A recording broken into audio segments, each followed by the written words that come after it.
আজকে বানিয়ে ফেলেছি মটন বিরিয়ানি। তা মটন বিরিয়ানির জন্য প্রথমে তেল গরম করে নিয়েছি, সর্ষের তেল।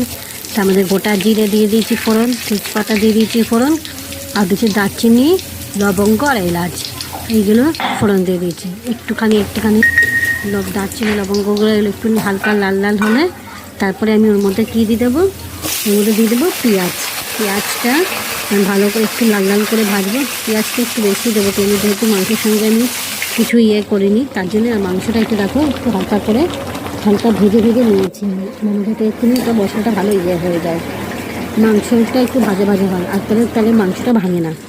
এই জন্য আমি একটু হালকা ভেজে নিয়েছি। তার মধ্যে এবারে আমি মশলা করছি আদা রসুন আর পেঁয়াজ, আর দিয়ে দিয়েছি শুকনো লঙ্কা, এগুলো আমি পেস্ট করে নিয়েছি।